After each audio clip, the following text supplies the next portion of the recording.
Hi, thank you so much for joining me today. For today's video, I wanted to have a play with the new Lindy's Magicals, which we have at Hey Little Magpie. I'll link them down below. They're absolutely fabulous mixed media products. They're a mica powder, which you can either use with water, just like a watercolour, or you can do what I'm doing here and add them to mediums. So I'm adding them to the Tim Holtz matte texture paste. I've just taken the green one here and I'm going to push it through my Tim Holtz stencil here. So I want to create a vertical stripe down the centre of the page, and if you look at that stencil you can see quite clearly that it's not in the centre. I was so annoyed when I'd done all this that I realised I'm forever doing this, and it's really frustrating. If you've been watching me for a while, you will have seen a previous video where I showed how I corrected this problem, and I'm going to use a different technique to correct this again today because I want my photos to be in the centre as well. So you'll see as the video goes on how I do this. So first of all, I'm using the Magicals to mix with texture paste to create some texture on the background, and then when this is dry I'm going to use them wet to create a watercolour background as well. So just going to, well, I just want to add a tiny bit more to the middle here, and then I'll leave this to dry there. And now I'm going to come in with this teal colour. This is the Industrial Chic set. There are quite a few different sets in the shop and they really are beautiful. And because they're made up of so many different colours, as you add water or mix them together, the colours do change. So I've just sprayed my card here with some water, and I'm just adding you can see the difference there. Look, there's obviously darker pigments in this bit that I've done, and there were paler pigments in the first bit that I did. So just sprayed the card with water to really get those to blend out. You can see the effect it has. I absolutely love that. Almost like a spider's web pulling out. So just using up what I've got left on the sheet there, and then I shall leave this to dry again. And the photos are of my 50th birthday, which was last week. My husband and I went to a local National Trust property for the morning just to have a little walk round, get some fresh air. So now I'm going in with the gold colour, and you can see I had a real mess. I tried to tap a little bit. You only need a tiny bit of this powder. I tried to tap a little bit out, and of course a big clump came out. So just clearing that up, bashing off the powder that leaked down the side of the jar. And now I'm just going to add some water and splatter this about. The blue's still a little bit damp, but it has dried a little bit. So adding some splatters first, and then I'll go in and paint a little bit as well. And this dries a bit lighter than it's going on now. It looks quite dark. It's called Steampunk Sepia. And when I'd done all this and left it to dry, you can see how it's lighter there. I wasn't totally certain that I was happy with the colours, but I thought I'll go with it. I'd gone to so much effort. I'll go with it and keep going, but I'm really pleased with the way the layout turned out in the end. So here are the two photos of us on that crisp autumn morning. And I'm using Vicki Boutin Fernwood. I'm not sure if I'd mentioned that. And those two are, one's from the cut apart sheet, the piece on the right, the strip on the right hand side, and the left hand side is just one of the branding strips on one of the papers, which I thought would go nicely with this. So now I'm coming in with one of the scraps I've got and my new scallop punch. I just got this from a local craft store. I think it's by Do Crafts. I've been wanting a scallop punch for a while. I used to have one, but when I got rid of my craft room years ago, I got rid of a lot of my punches. So I'm slowly having to rebuy the things that I don't have anymore.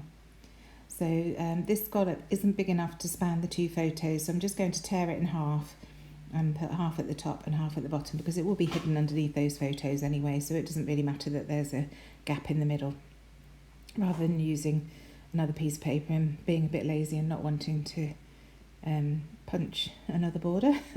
So just positioning everything at the moment. I will glue it down shortly, but just checking that I'm happy with the layering and the way things are going. So now I'm going to come in with my EK Success notebook punch. We sell these at Hey Little Magpie as well. I will link all these products down below in the description box, so if you're interested in having a look at what they are or purchasing, it'll be down there. Hey Little Magpie is my store, just for transparency, so just so that you know. So just punching this notebook punch and then cutting the strip off. I find it easier to punch it while it's still on the full paper, because it does take quite a chunk of the paper off when you use this one. The rounded notebook edge doesn't do that, but this one does for some reason. And I think it's called a binder edge punch rather than a notebook punch. I always refer to it as a notebook punch, but it is a binder edge.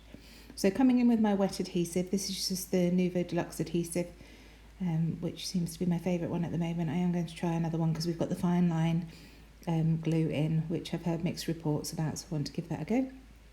But some people love it, so I'm intrigued.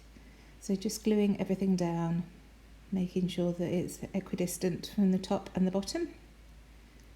And then once the scallops down, just checking that that gap will be covered, which it clearly is by these photos. Now just roughing up this other binder punch a little bit before gluing that down.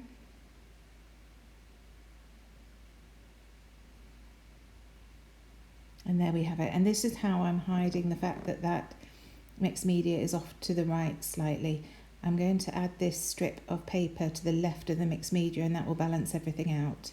So you'll see just there I use my single hole punch and just punched half holes at the top and bottom of this strip, and I'm going to use those to anchor my thread that I'm wrapping around. This is just some wax thread, wrapping around a couple of times, and then I'll just tie in a knot in the middle. Again, it's just to add a bit of texture. I really like the way thread looks on layouts at the moment, so just tying that in a knot. And you can see those where I've punched those what do you call it, nooks I'm not sure what the word is, out of those papers. It holds the thread really nicely in place. So just sticking it down with my double-sided tape, and then using my T-square just to check that everything's square on the page. And have a little bit of fiddling because I want to make sure that it does look central now. So just making sure that that's far enough over to the left. And actually this works really well because it's not hiding too much of that texture paste, although the photos and everything that else that I do does. As always, it's always the way, isn't it, with mixed media? You work so hard to create some beautiful mixed media and then cover almost all of it up. But I enjoy the process, and you do still see some of it, so it's fine. So just going to trim a little bit off the tops of these photos, which I don't really need there. They just felt a little bit big, and it really was covering most of what I created. So trimming a bit down, and I'm much happier with those now. So now coming in with some of the Fernwood ephemera. These are ephemera bits that have been mixed in now with the bits that I've fussy cut from the papers as well. And straight away I find this vellum tag that says "Out There Exploring," and I really like that, so I want to add that to the page and watch as the vellum that I choose slowly curls up, because this page is still a tiny bit damp from the mixed media. So that was a bit frustrating, but it evens out once the page dries out fully. But you can see it there just starting to curl up. So just pulling out anything that might be of interest and trying it on the page. A lot of these pieces don't make it in the end, but I'm just having a play at this stage. I really don't know what I'm going to do. I didn't write from the beginning, apart from knowing I wanted to play with the Lindys and do some texture paste with them. That's as far as I've got. So I liked this notebook piece. So just tucking that in on the side. And keep going through. This is a camera that I fussy cut from one of the papers. I like this flower, but already things are starting to get a bit busy. So I will pare it back in a minute. But like I say, it's just all a process, finding things that I think might work and placing them down. I like that title, My Beautiful World, but that doesn't make it in the end either. But the butterfly does. That'll keep that butterfly at the top. I like these tags. Again, they're hand fussy cut from one of the papers, but not quite right for this layout, nor is the fern. Nice though it is. I've used it on quite a few pages already. I love this. So that film strip makes it. And that reminded me I must dig out my 49 Market film strips. They've been tucked away somewhere and I forget to pull them out. So as you can see, it's getting really busy, and I'll start paring back in a little bit. Just having a think, realising that big daisy isn't right. It's not a daisy, I'm not sure what it is. Marigold, maybe? I like this flower, but again, it's not really right for these photos. I prefer that tag at the top there. And this is why I don't glue anything down, because it means that I've shifted everything down now to accommodate that. So moving this camera around and around, trying to decide what to do.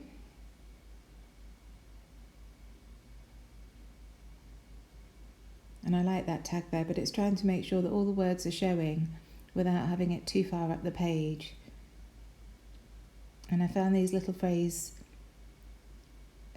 strips, so I wanted to use one of those, and this one just says you and me.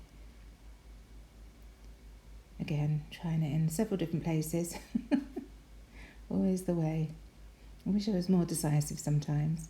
And here's another vellum piece just to frustrate me as it curls, but it says simple pleasures, and I really like that. I do love circles, as you can see from the stencil that I chose for the background, and that sits really nicely at the bottom there.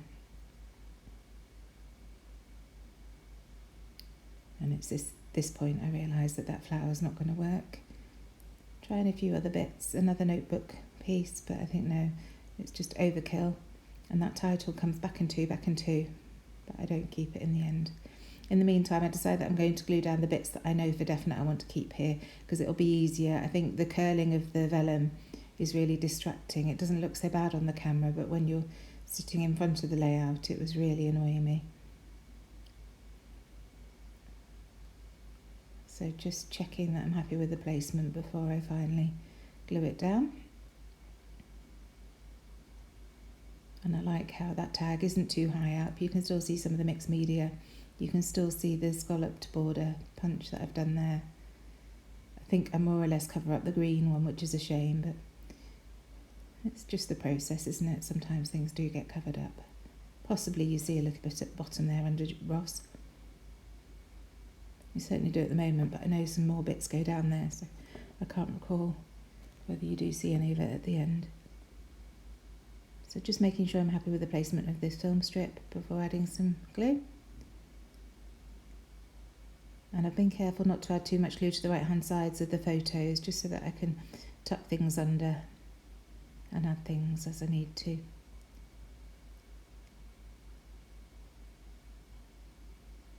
So deciding now where this you and me is going to go.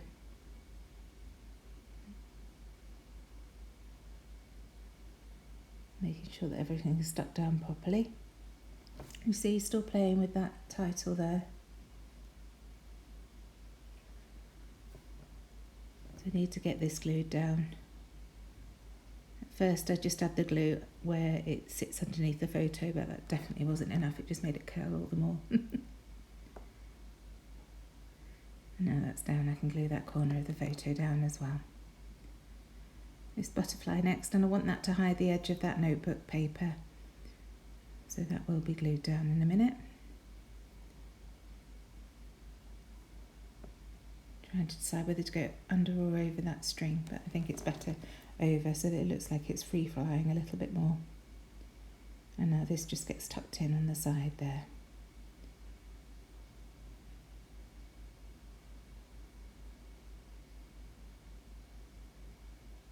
And there we go.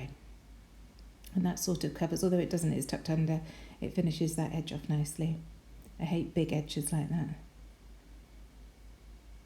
So I tried that camera but didn't like it, and then I found this sticker on the sticker book and think I'm going to use that, but in fact that gets pulled up as well. Another butterfly to accompany that first one. That's just a sticker again. And then just going through to see what else I can add to this bottom right hand cluster. First of all, I find this tiny circular pie chart thing, which looks nice, and then I find this navy sticker that just says the best,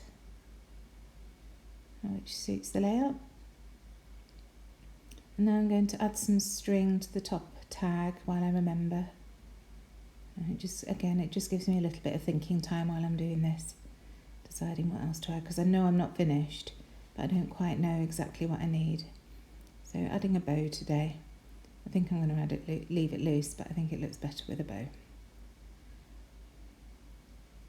And then I just add a dot of wet glue just to hold that knot together. and also hold the tag down in place. So when I hold the layout to myself, I realise that that camera isn't right, so that comes off. And then I see this magnifying glass and I think, oh, another circular element, that'll go nicely in that bottom cluster. And it does, it's just working out exactly how to position it, but I get there in the end. And I really like how that finishes it off down there.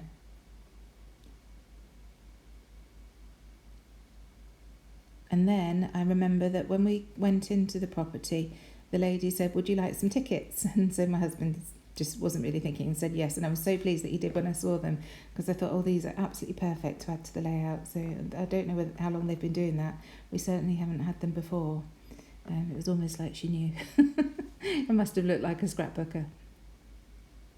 So just adding these two to the layout, and I really love that I've got those as memorabilia of the day.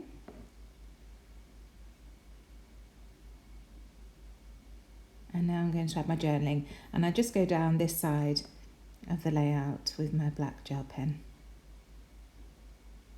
Just a simple thing about what day it is, and then add plenty of dates to signify my 50th. And that's it. Now I'm just going to add some splatters with my gold watercolour paint, and that's the layout done. Thank you so much for joining me. I really hope you've enjoyed this. Check the description box down below. Like I say, I'll add all the links to the products I've used. And other than that, I shall see you very soon. The close-ups will be up shortly. Please do give me a like and subscribe if you've enjoyed this video. Thank you so much if you've already subscribed. I really do appreciate it. See you soon. Bye.